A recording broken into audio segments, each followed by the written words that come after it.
going on that are amazing. But I don't know if you saw, I just came here, we drove through thousands and thousands of people, and I feel badly for those people. Do we have speakers outside? Huh? Does anybody know? Do we have speakers outside? They do? Hello outside. We love you outside. Oh boy, that's a lot of people. I couldn't believe it. But we have that all over. I mean, we get these crowds that are incredible. There's tremendous love and there's tremendous everything going on. It's incredible because we're going to take our country back. We're going to make our country great again. That's what we're going to do. That's what we're going to do. And it's been amazing what's going on. So we have a big, big, big election. So Tuesday you have to get to the polls. You have to vote. It's so important. You know, they're talking. Thank you. And I'll vote for you. Someday I vote for you. But we have to do it, otherwise we're just wasting a lot of time. Honestly, we just waste time. Ohio has plenty of problems, believe me. Believe me, your real estate taxes are through the roof. And you know what they did is they try not to raise taxes, but they raised everybody's real estate taxes, so the tax increase is absolutely a disaster. And your governor, as you know, voted, when he was a congressman, voted for NAFTA, which is absolutely, Ohio has never, ever come back from that. And yesterday I was in Cleveland, and you had Ford left, and you had Eaton left on the other side. Yeah, sit down, everybody. What the hell? Just sit down. Sit down. We could be here for a long time. I love it, man. We'll be here for a while. I think I have to come back because, in fact, what we're doing.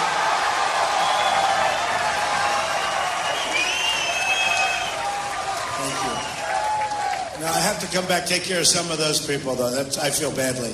When you have that many people being turned away, well, in one way, it's good, right? Because it means they love you. In another way, it's a little bad. Now, the other candidates do not have this problem. They have empty seats all over the place, okay? They don't have this problem. So Kasich voted, as you know, for NAFTA, and now he wants to vote for Trans-Pacific, which is TPP, which is going to be worse than NAFTA, where all of the things that I've been talking about for years, monetary manipulation, it's what they do with the devaluation makes it impossible for our businesses to compete. All of these countries are going in, and believe me, China's lurking in the background. They're watching. They're not in it, but they're watching, and they're going to go in through the back in a couple of years, and they'll steal it all. So you better be careful, and I hope they don't approve it, but Kasich is in favor of it. No good. Now, today I watched him on television, and I like John. He's a nice guy, but he said, did you see some of Trump's speeches? No, I haven't seen them. Oh, he's the only person in America that hasn't seen them. And so I said, did you see him? No. Well, I don't really watch television. When I watch television, I only watch Golf Channel. I don't watch the news. I don't watch politics. I said, wait a minute. We all like Golf Channel too, but you're running for president. The only thing he watches on television is Golf Channel. So he's not going to do the job, okay? Not going to do the job. We have so many problems with this country. We have so many problems, and we're going to make this country so great, so strong. We're going to build up our military. And we're not going to use our military. We're not going to have to use our military, hopefully. But nobody's going to mess with us. We're going to take care of our vets. The vets are very important. They're our great people. We got to take care of our vets, right? These are great, great people. Thank you, Darren. I love that sign. Look at that beautiful sign. Thank you. Boy, that's incredible. I tell this story, and it's sort of an amazing story, but a very, very good friend of mine is a very successful guy, and he always he hears about how many people you're speaking in front of today, Don. I say 21,000 people in Dallas, 35,000 people a couple of weeks ago in Alabama. He said, how do you do that? This is one of the most successful guys. And I said, I don't really know, and I'm not a big note person. I don't read speeches because I don't like to. I do. It's easier to read speeches, but you want to put everyone to sleep, just read speeches, right? Plus, you can't comment on things like Golf Channel, with Kasich, with Golf Channel, because you don't put that in the speech because it's too current. I just heard it a couple of hours ago. But he said, how do you do it? and I really mean this, there's such love in these stadiums and these rooms, and there's such love. They took this room just very quickly because we just wanted to come up here and say hello. You know, I used to work in Cincinnati, and it's true. The Queen City. I love Cincinnati. But I worked here, and I tell the story. I wrote about it in, I think, The Art of the Deal, but I wrote about it, and it was great. Am I right? And it was a great feeling. My father and I, we bought a job called Swifton Village, and it was very sick. It had, I think, 1,164 units, and I spent my entire summers, 2 summers, working. I loved the job. I loved Cincinnati, I must tell you. I really loved it. And we bought it for very little from FHA, Federal Housing, and sold it for a big profit. And we got out, we sold it, and now I know the area hasn't been very good, but at least we were able to predict that. But I tell you, it was a great experience. It's sort of like a baseball player gets the first hit, or a golfer sinks the first 3-foot putt or something, and it gave you confidence because it was, I was very young when I did that job, and it was my baby, and it was just an amazing experience. And I just loved the whole deal. And then I also got very familiar with the people of Kentucky. And, do we have people? Yeah. But I loved them. And by the way, who won Kentucky recently, right? Right? Trump. So, but I used to drive as a young guy. I used to drive.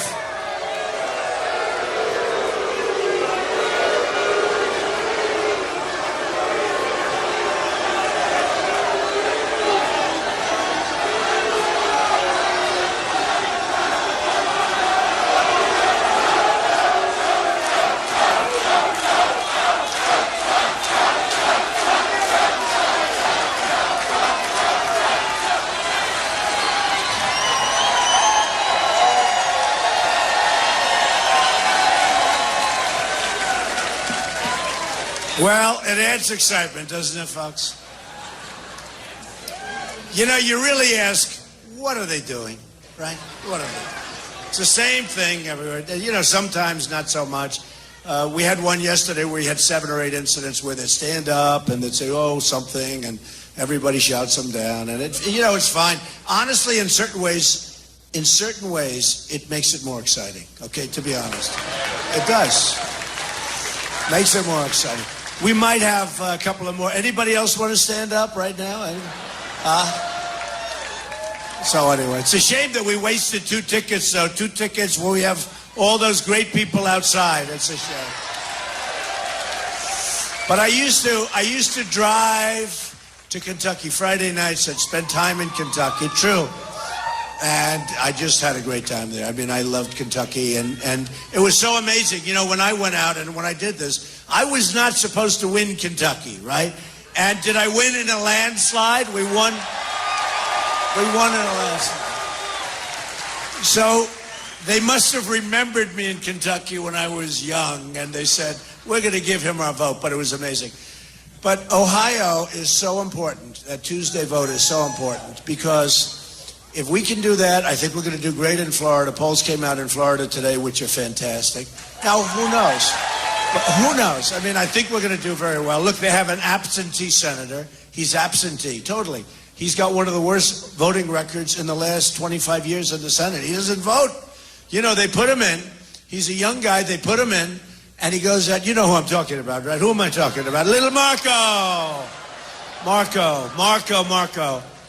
But he got a little nasty with me for a while, but that's okay. He got nasty. They all get nasty, and then you end up winning, and you just forget about him. We got nasty with him, too. In the last debate, my daughter and my wife, they said, just let them say whatever they want. Let them all say whatever they want. Act presidential. I said, I can't do that. I can't do that. When they come at you, you have to go back. Don't we agree? I mean, what are you going to do, stand there? You can't do it. You have to hit them back. And you hit them hard enough, all of a sudden they collapse. Think of it. Every person, we started off with 17. Now we're down to a few, and I'm certainly a couple are getting out very soon. But including the governor here didn't win one state yet. And he's not allowed. He didn't qualify. I don't know. Is this a big story? It doesn't seem to be a big story. I don't understand it. He didn't qualify in Pennsylvania. He didn't have the signatures. Does anyone know that? It was just announced he didn't qualify in Pennsylvania. So if he doesn't qualify in Pennsylvania, he shouldn't be running on Tuesday, right? I mean, I think. So anyway, hey, look, that's his problem. Hopefully we can just beat him. Who cares if he qualifies in Pennsylvania? But he is somebody, and he's been very nice to me. I've been very nice to him. But he does this nice, this nice routine. Yeah, I want to be the grown-up in the room. I want to be. But he didn't start out that way. Do you remember the first two debates? He came at me. Oh, and I said, wait a minute, what's this? And he came at me viciously. And I'm telling you. And that's why I remember, because, now he's been the last probably 6 or 7 or 8 debates. He's been going, well, I'm the guy that's the grown-up. I want to be really nice. Take a look at the first two debates. Remember when I went after him? I said, you ran Lehman Brothers into the ground and it almost destroyed the world. Don't tell me about that. And all of a sudden he sort of shut up, but he was vicious, which is okay. He's a governor. He's supposed to be a little bit vicious, right? But now he's, playing the good guy. And then I had some commercials done in New Hampshire. So I'm up in New Hampshire, which I won also. I love New Hampshire. I love those people. I love New Hampshire. The problem, New Hampshire has a big problem. And I told him I'm going to take care of this problem. New Hampshire has a tremendous problem with heroin. Can you believe it? New Hampshire is such a beautiful place. It's so pristine. So, the trees and the beautiful little roads and the countryside. And you go into, groups like this, large, 1,500 people, 500 people. Every single time you ask a group, what's your big problem? In New Hampshire, they say heroin and drugs. And you don't see it. It doesn't go. Here too. Here too. Here too. All right, here too. Oh, we're going to build the wall, folks. Don't worry about it. We're going to build the wall.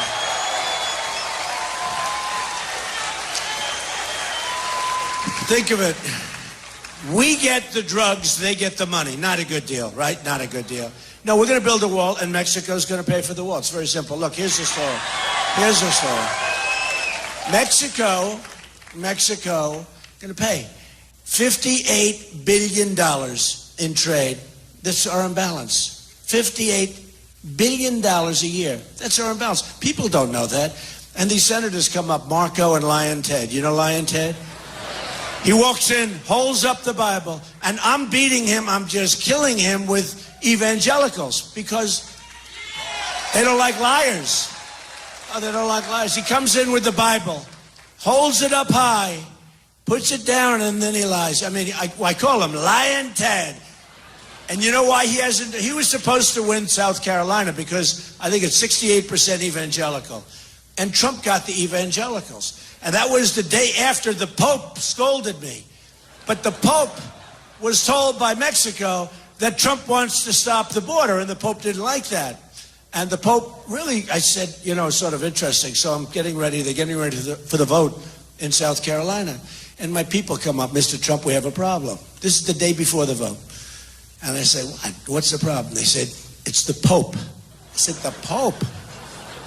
I said, that's a big problem, right? The Pope. I like the Pope. I do like the Pope. I said, why? What did I do with the Pope?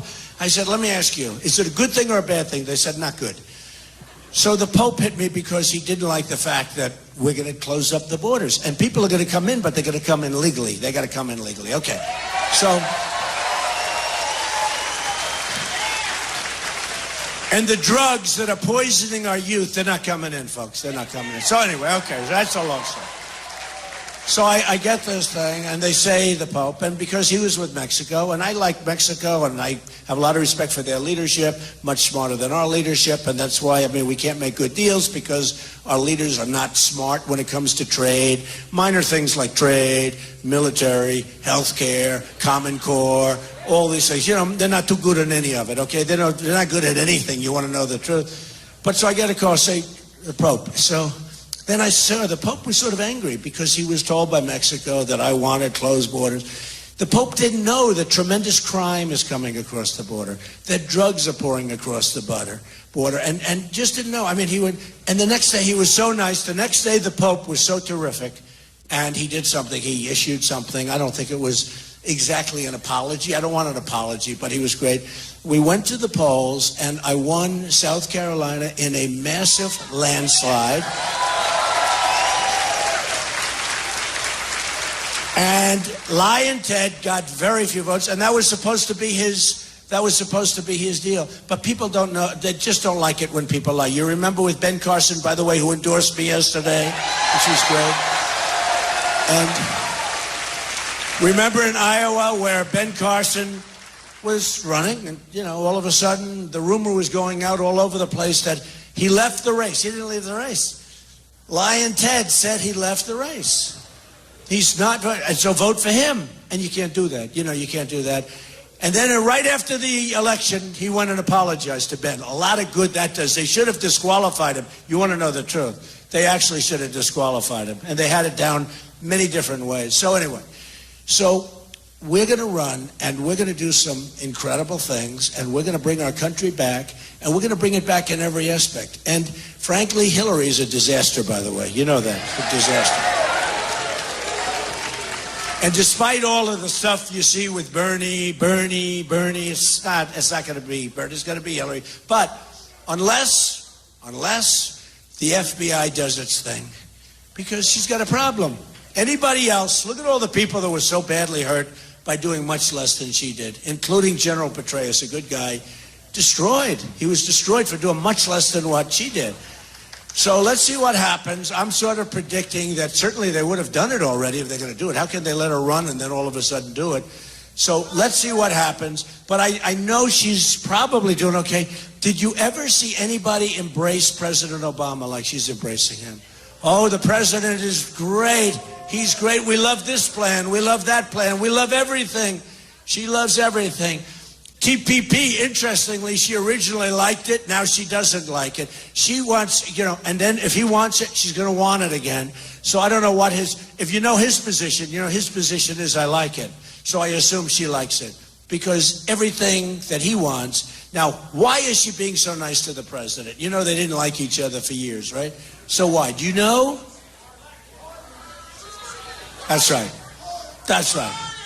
She wants to... Yeah. For him?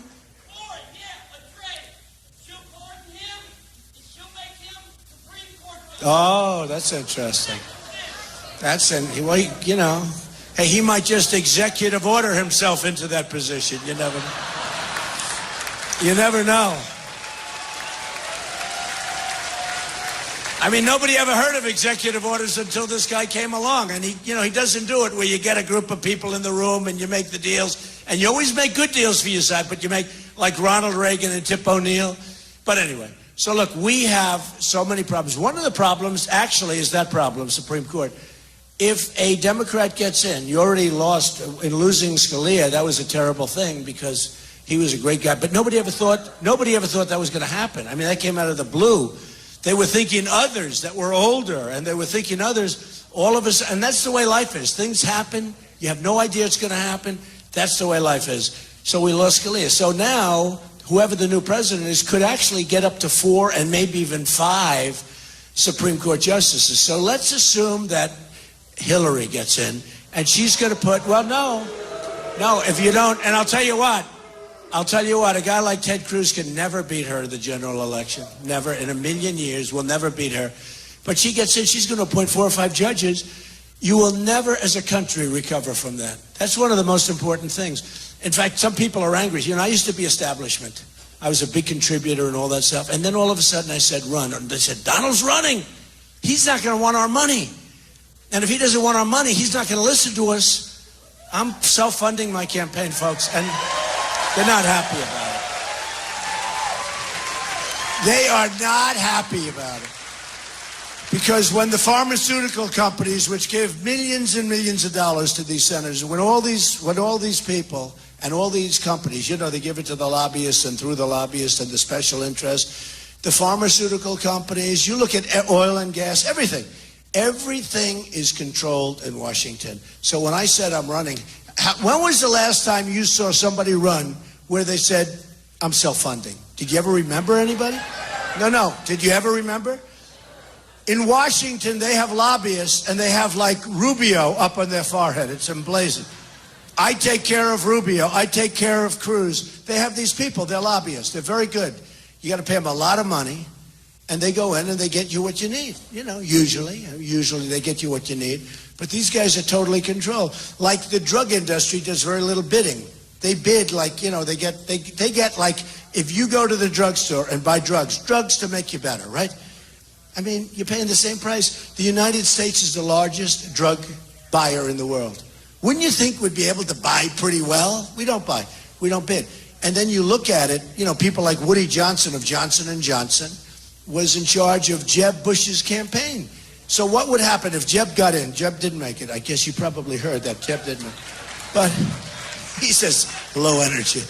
We don't need low energy, folks. We need very strong energy. When you see China, when you see the way I've done great deals with China. I've made a lot of money with China. When you see China coming at you, and you see Japan coming at you, and you see Mexico, you saw Vicente Fox the other day, right? Where he used the F-bomb. Nobody reported it. They didn't care if he used the F-bomb. Can you imagine if I said what he said? I told people this morning it would be the electric chair. I wouldn't be here right now. It's true.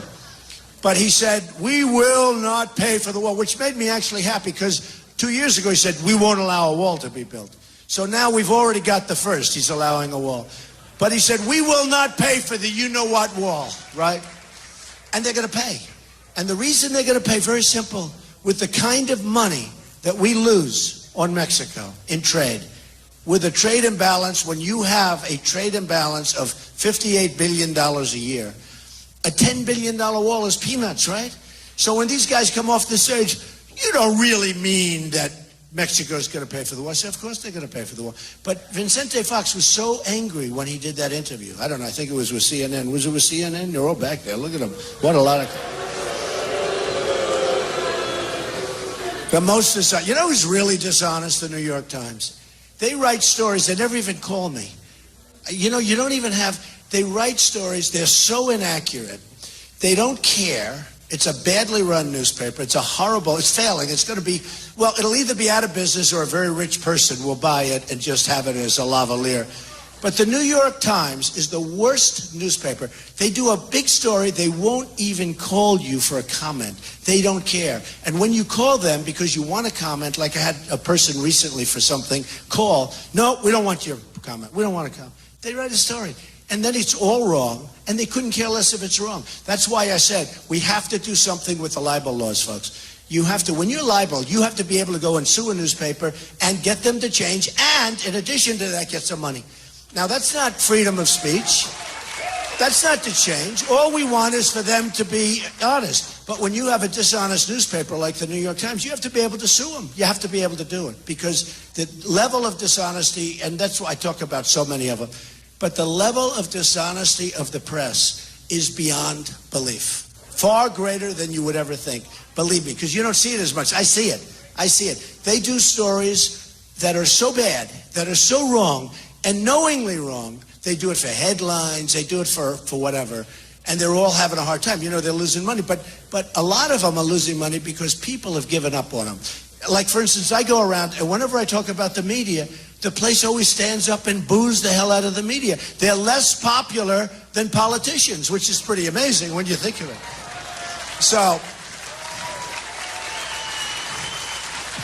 So this forum is really cool. I haven't done this in a while. I love doing this. I love this forum. The problem is you don't get that many people in the room. That's, you know, it's got to be a little more intimate, but I love doing this forum. So what I want to do is we'll take some questions, and then I'm going to come back because we're going to have to do a much larger room because I feel so guilty about what we have over there. I mean, really feel guilty about all the people outside, many of whom we told to just leave, I'll come back.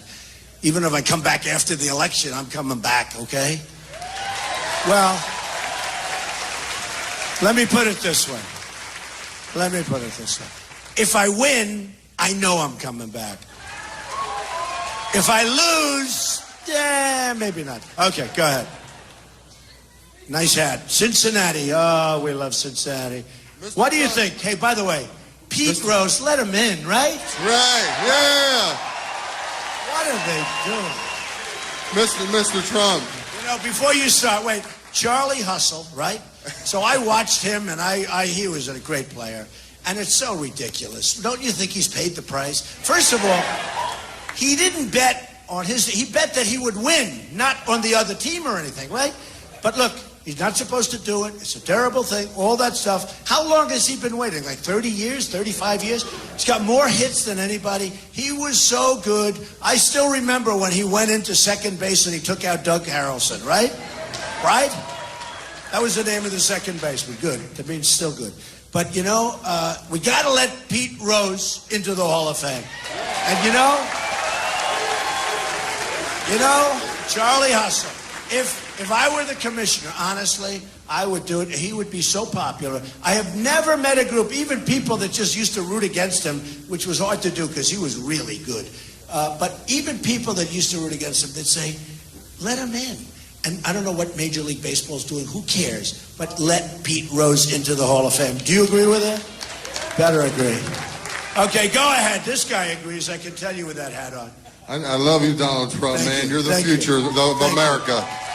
Thank you, man. Thank you. I just real quick. I've been waiting 17 hours to see you today. I got here. Unbelievable. I got here 11 o'clock last night.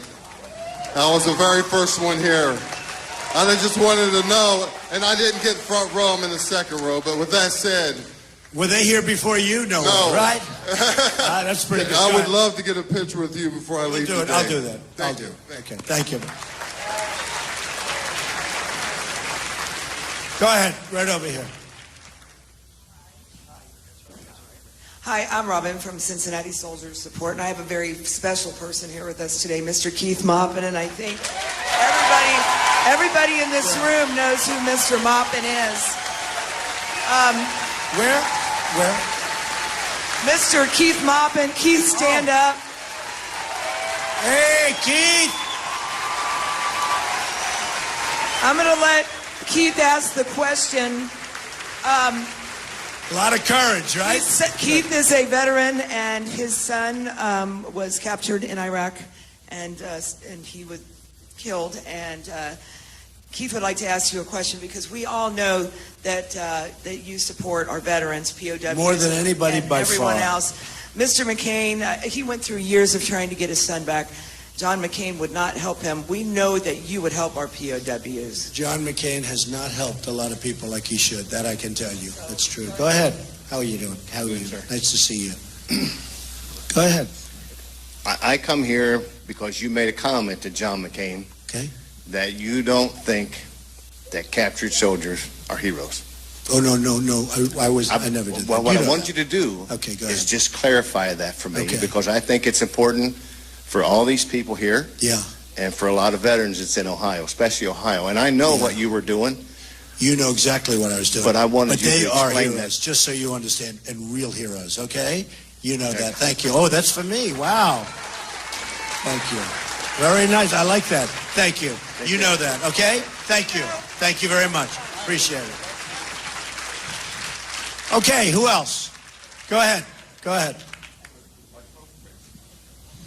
Mr. Trump, I have 4 sons in the Army, and my one son is a nurse psychiatric practitioner dealing with the PTSD.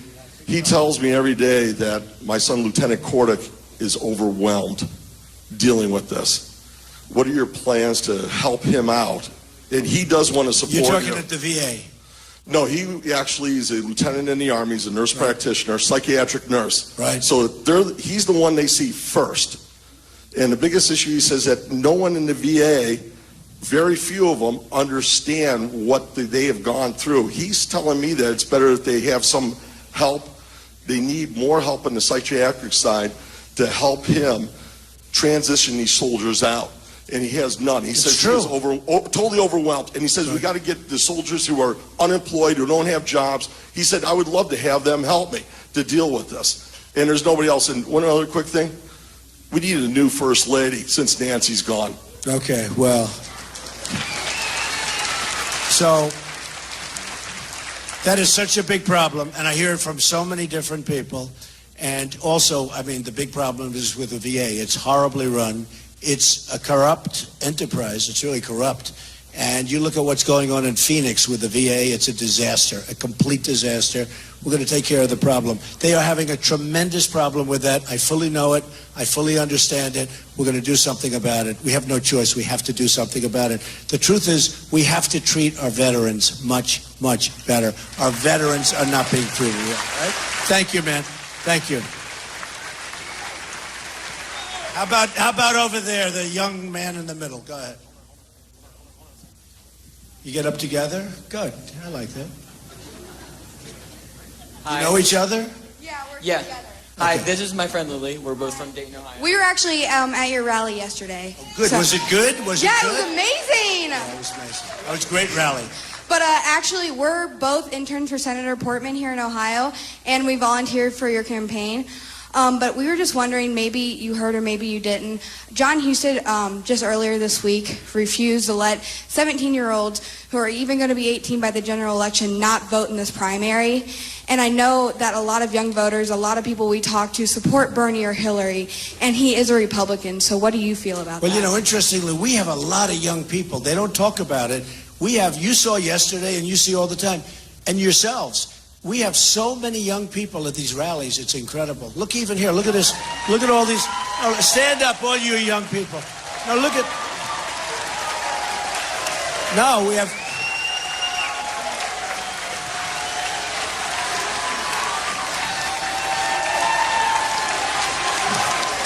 I would bet you, and you know, I would seriously think we have as many young people, at least as Bernie. We have so many young people at our rallies. And it actually surprises me to a large extent. So you're talking about the 17. You're voting for Trump, right? You're okay with me. You are okay with me. You can vote for me anytime. So what's going to be the problem? Go ahead. No, I was just curious, is that even though he's a Republican, do you still support him with that? Or do you think that... Do I support? John Husted with his decision? Well, I have to look at the decision, darling. Honestly, I have to look at it. You tell me what to do. You're with me. You're working with us. You're a volunteer. What do you want me to do? If I could vote, I actually missed the deadline by 4 months, I would definitely vote for you. We love you. Thank you, honey. Thank you. Thank you. Okay, go ahead. A young one here. A young one.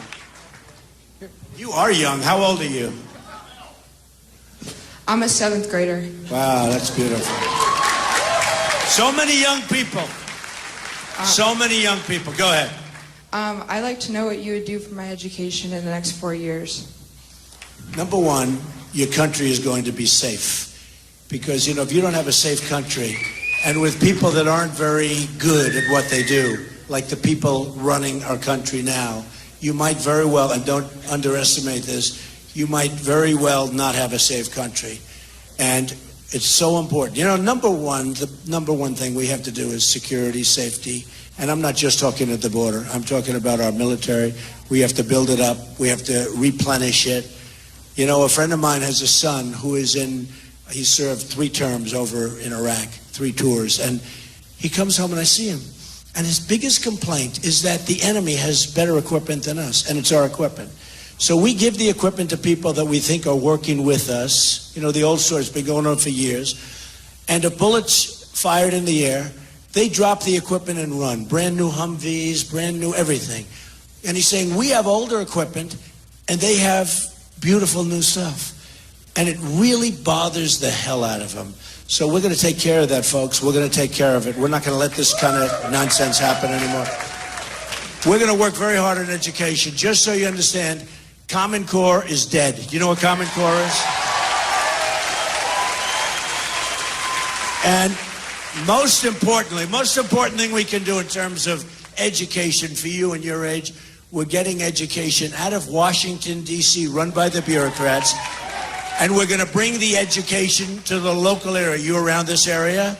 We're going to bring the education where your mother and your father and everybody else's parents and uncles, and they love you. Do you think your parents love you? Huh? They run it with love, okay? In Washington, and look, not everybody's bad, but you basically have bureaucrats that want to make, they get a lot of money, and they don't know what's going on in Cincinnati, and they don't know what's going on in Ohio. So we're getting rid of Common Core, and it's going to be dead, and we're going to have locally based education, and you're going to see a big difference. Big difference. All right? Very important. Good question. It's actually a great question. Okay, how about over here? What about you? Right there, red.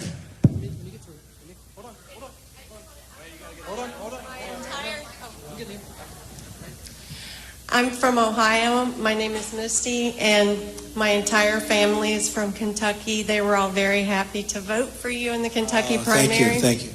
It is so refreshing to have a presidential candidate that is not bought and paid for, That who is is self-funding. That is. And I 100% believe in you that you will make America great again. Thank you so much. That's better than a question. I love it. We'll take care, okay? Thank you. Thank your whole family. No, that was such a great thing that happened in Kentucky. Because in theory, people would say, you know, well, how does Trump, a couple of people said, how did Trump win Kentucky? And we didn't even win it. We won it in a major, major landslide. And I love Kentucky. I'll never forget it. Okay, go ahead, darling. Right here. Right here. I love this every once in a while, you know. Hi, I am Evelyn Stalevich. Mr. Trump, I don't have a question for you. I'm really glad to hear the other questions. But I just wanted to tell you that I am so happy that you are running for the next president of our country. Where are you from with that beautiful accent? Yeah, I am from Managua, Nicaragua, Central America. Telling you. Yes. The Hispanics. Yes. We're going to do so well with the Hispanics. Yeah. People know. But I wanted to say also, I want to thank you for what you are doing in our country. You are giving our country the opportunity to dream, to hope that there is hope in America, that we have a Christian nation, and that we are a country of laws, and that we are a sovereign nation. And I want to give you thanks. God bless you. Thank you, darling. That was so nice. Wow. Thank you, darling. That was so nice. That was, come here. Get over here. That was so nice. Come here.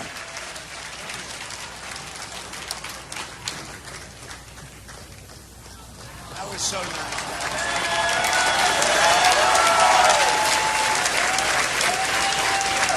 Thank you very much.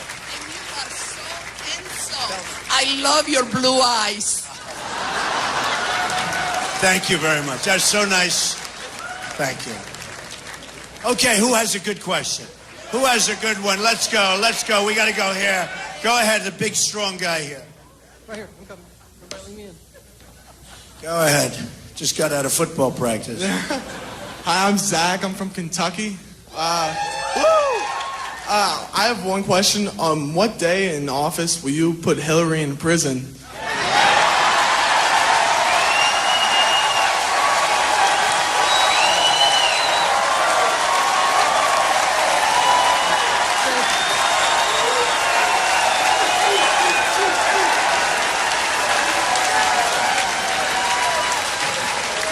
So, you know, there's a 6-year statute of limitations, I guess. And Hillary's fighting for a lot. You know, if she makes it, nothing's going to happen. If she doesn't make it, certainly you have to look into it. You have to look into it very strongly because so many lawyers, whether you watch them on television, whether you read them in the newspapers, whether you see them wherever you see them, I mean, very rarely do you see a lawyer that says that she's innocent of this horrible situation. And you actually have to ask yourself, why'd she do it? What's the big deal? Why would she do it? Why would she do that? Other than it's always the same thing with them.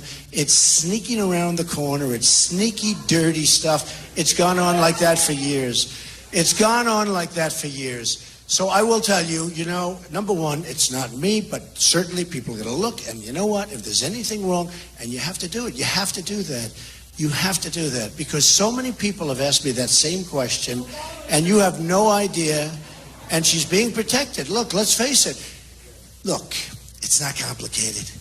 What she did, certainly to me, is certainly she broke the law. To me, what do I know? To me, she broke the law. And it looks so bad from the standpoint of the rest of the country, and even from the standpoint of all those people that did something much less. So many people did something much less. How do you think they feel? How do you think Petraeus feels? How do you think all these other people feel? And here she is. She's got a clear path to running for president. But you know what? The first thing I have to do with Hillary is beat her.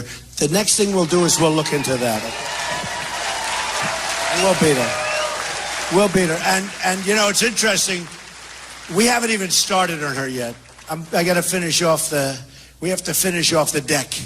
We have to finish off the deck. And the best thing you could do, honestly, your governor, remember, NAFTA, get rid of this. Look, just don't get rid of him. Let him be governor. One other thing about him. He runs for president. He's lived in New Hampshire forever. He said there he had the record. More than Chris, more than anybody by far. He lived in New Hampshire. He moved out of the state. And he said he was going to win New Hampshire. He did poorly there. He then moved to, south, didn't he? I mean, I think he went to South Carolina. And then he moved to Michigan. Now, he said, I thought, and I must be mistaken, but he said that he's going to win Michigan. And he's going to win it easily. I won it in a landslide. But he said he's going to win Michigan. He's going to win it easily. So he went to South Carolina, stayed there, lost. Lost in New Hampshire. He went to Michigan, and I thought he said, because it's a neighboring state, I thought he said he would win Michigan, and if he didn't win, he'd give up and let him be your governor. But he moved to Michigan, spent all his time in Michigan, and you know, you people have a lot of problems. Your coal industry is dead. Your steel industry is dying. It's dying badly. He's voting for the wrong things, and the TPP in particular. And, you know, he should be home, be governor. But he moved to that. So now he goes to Michigan. And 2 weeks ago, I won Michigan by a lot, by like a landslide, essentially. Yeah, a landslide. And when I won Michigan, I said, oh, good, that's good. Kasich is going to drop out of Ohio, and that's good. But he didn't drop out. So, you know, I think you got to show him, folks. You can't do that. You can't be an absentee governor. You got to run for governor. You got to be governor. And you know what? If you don't want to do that, you take out. And same thing with Marco Rubio. He runs for the Senate. He never shows up to vote. The guy never shows up to vote. And the people of Florida, you don't think they get it? Take a look at his poll numbers. They really get it. Because what he did to the people of Florida is defraud them. He said, I'm going to run. I'm going to represent you. I'm going to represent you. And about 15 minutes after he got in, he starts running for president. And it's wrong. And by the way, other people running for president, they get to vote a lot more than he does. He never votes. I think he's going to set an all-time record. So let's see what happens. But we got to win in Ohio. If we can win Ohio, we're going to run the table, folks. We're going to run the table. Got to win in Ohio.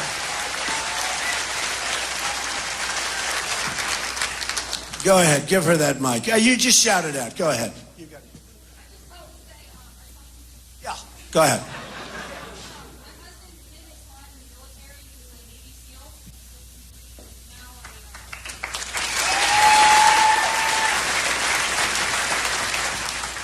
That's great, by the way. That's good.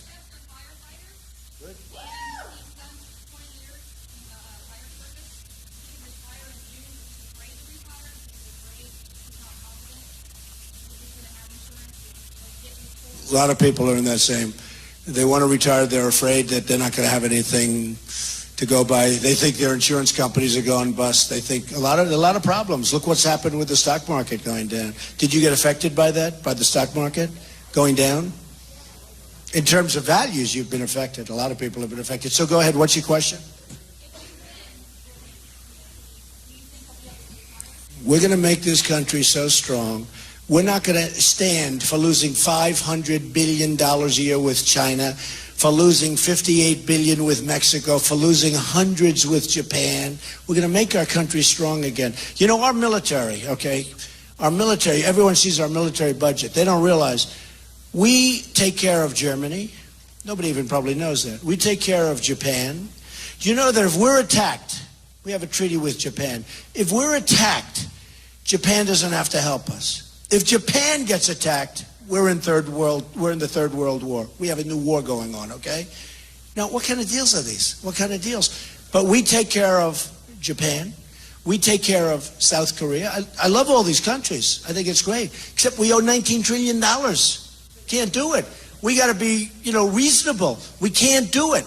So we're taking care of South Korea. When the maniac next door acts up, We start up those battleships, we start up those aircraft carriers, let's say, and we start up, our planes are flying. We spend millions and millions of dollars. They don't pay us. They pay us very little. In South Korea, and I love South Korea. I have buildings in South Korea. And they're great people. We have a border in South Korea. We have 28,000 soldiers. What they pay us is peanuts. What Japan pays us is peanuts. So we protect the world. Saudi Arabia is the greatest of them all. So we protect Saudi Arabia. Until the oil went down, and now they're making half, which is still a lot. But until the oil went down, Saudi Arabia was making $1 billion a day, right? We protect them. We protect them. And we protect them for peanuts. So all of that stuff is going to change, folks. We're going to end up with a strong country again, a powerful country, and we're going to end up with a respected country again. Because we're not respected. We're not respected.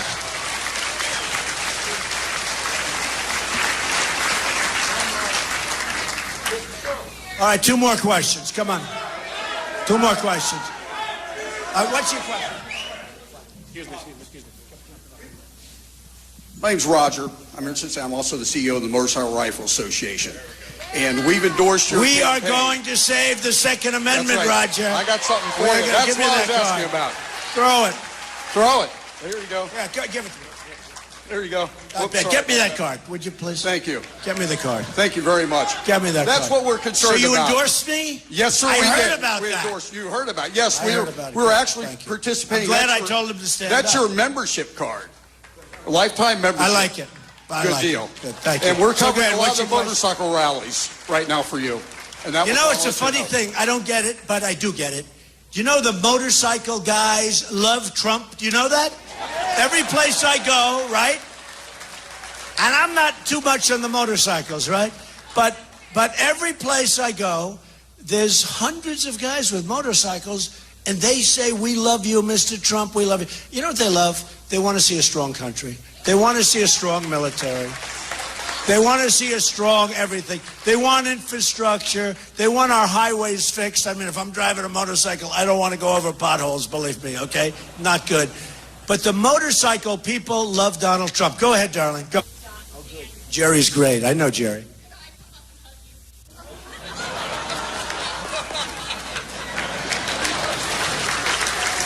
Come on. You know what? Let her come up here. Come on. Okay. How about one more? Who's got a good one? Wait, I have to get a hug. I have to get a hug. Come on. Come on. Great. Say hello. She's fantastic. Thank you, everybody. All right, who's got a good one? Who's got a good one? Maybe I have to go back here, right? How about, who's got a good one? Who's got a nice one? Go ahead, sir. Go ahead, the two of you, right here. Go ahead.